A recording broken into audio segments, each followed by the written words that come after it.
السلام عليكم ورحمة الله وبركاته. أهلا بيكم مرة تانية.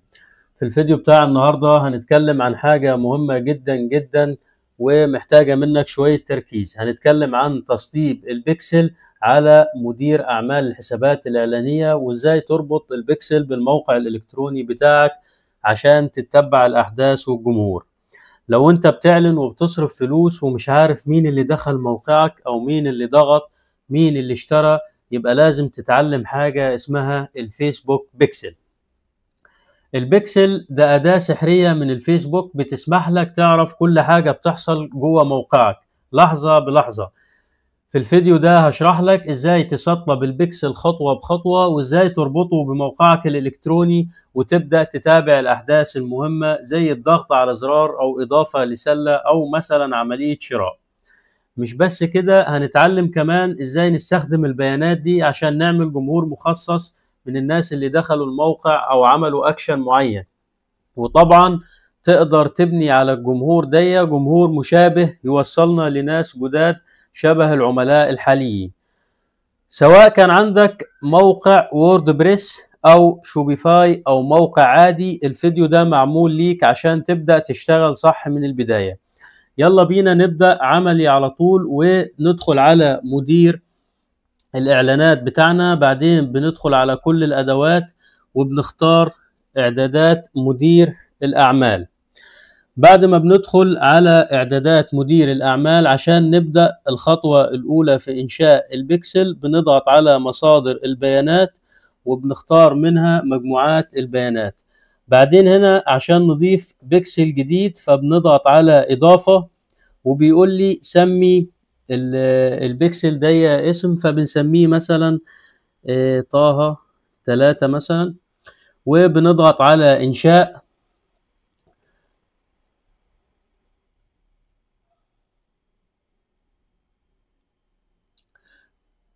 وبعدين بنضغط على الثلاث نقط ونضغط على فتح في مدير الأحداث.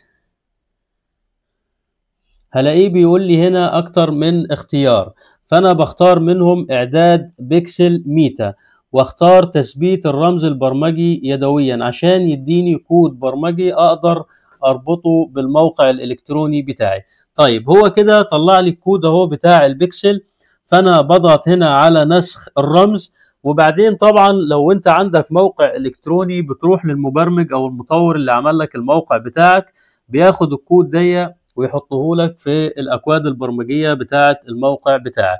طيب خلينا ان احنا عملنا كده موقع صغير كده او كورس على موقع سيستم اي او، فهندخل على الكورس اللي احنا عملناه عشان نربط مثلا الكود بتاع البيكسل ده بالموقع. فهنضغط هنا على سيتنج، وهنيجي هنا نضغط او ناخد الكود هنا باست، ونضغط على سيف.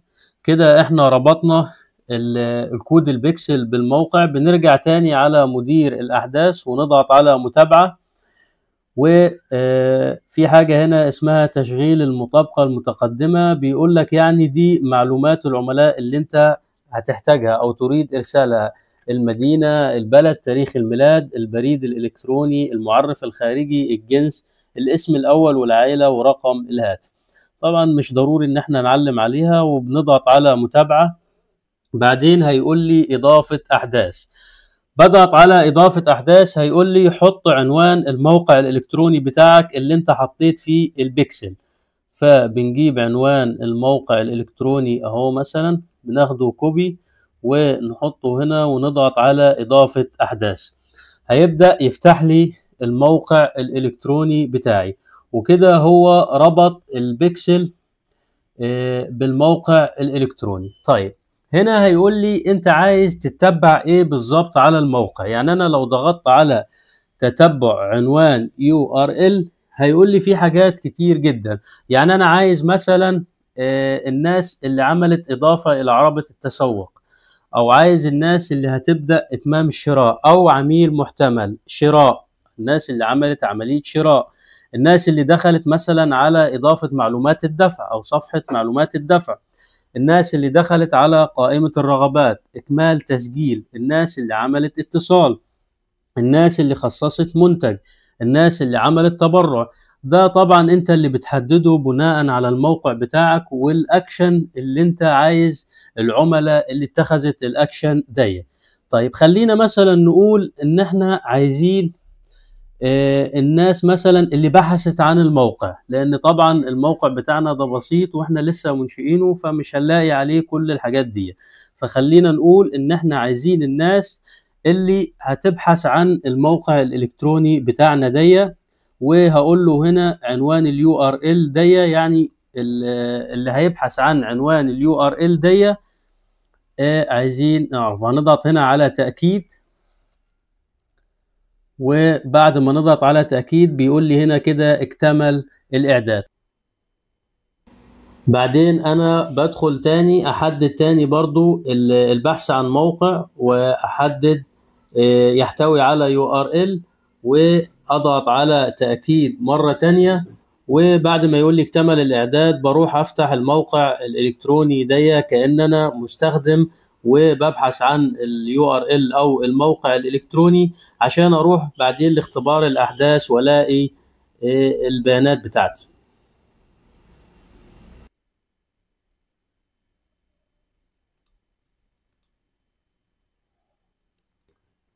ادي بالفعل اهو ظهر معانا ان بيقول لك في حد دخل على الموقع، وده الوقت اللي دخل فيه. ولو ضغطنا عليها كده هيقول لك مصدر الاجراء وكل البيانات. طيب احنا ممكن برضو على فكرة نعرف حاجات كتير جدا زي ما احنا وضحنا، يعني هنا في احداث كتير جدا احنا ممكن نعرفها من الحاجات دي. وده طبعا بان انا بختار الحاجه اللي انا عايزها، وبعدين بضغط على مدير الاحداث واقدر اجيب كل الناس اللي استخدمت الاكشن دي.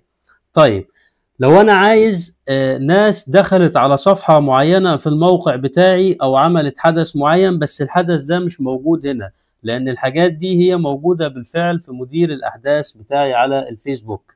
طيب اعمل ايه في الحاله دي؟ في الحالة دي بدخل على مدير الأحداث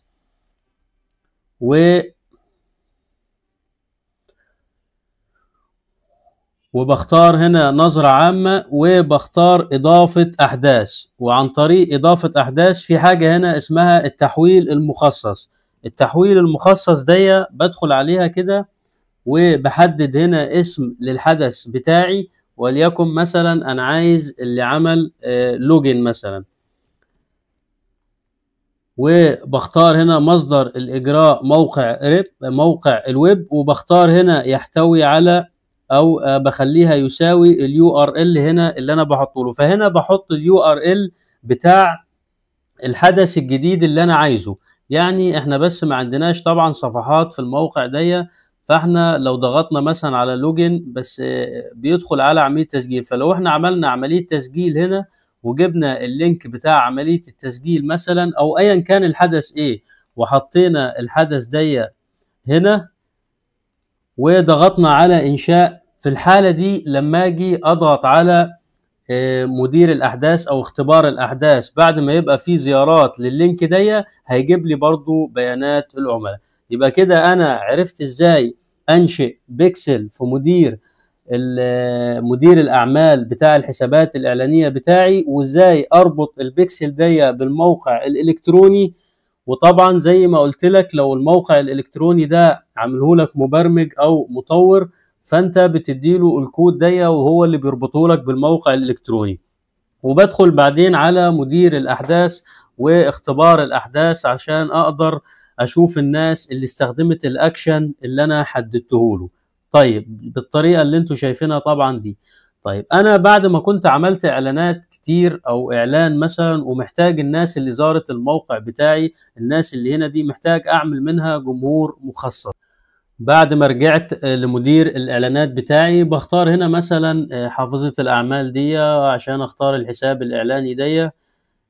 بعدين بضغط على الجماهير عشان اختار من جوه انشاء جمهور مخصص.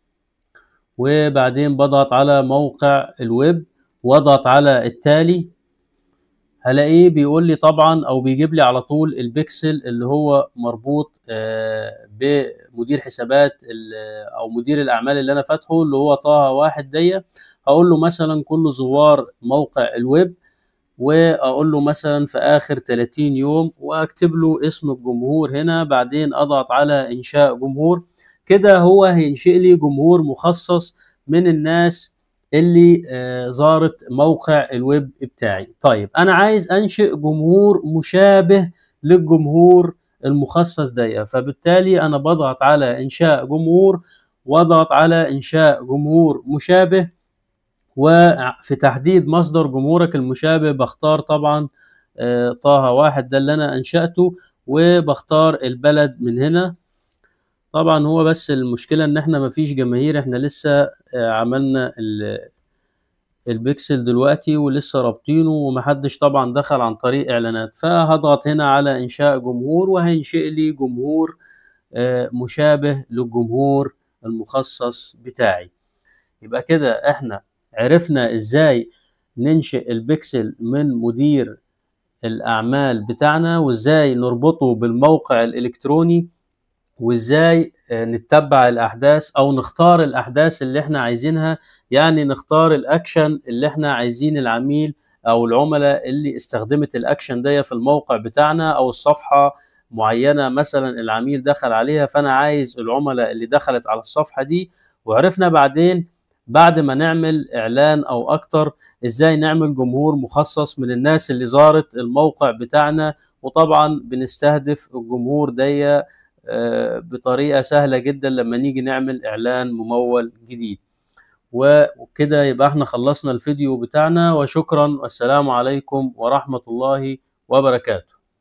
لو استفدت من الفيديو ما تنساش تعمل لايك وتشترك في القناة وتفعل الجرس علشان توصلك الفيديوهات أول بأول. تابعني كمان على كل منصاتي، هقدم لك شروحات مبسطة في التسويق الرقمي والإعلانات الممولة والعمل الحر، وكل يوم هتلاقي محتوى جديد هيساعدك تبدأ وتشتغل أونلاين وتروج لمنتجاتك أو خدماتك بخطوات بسيطة.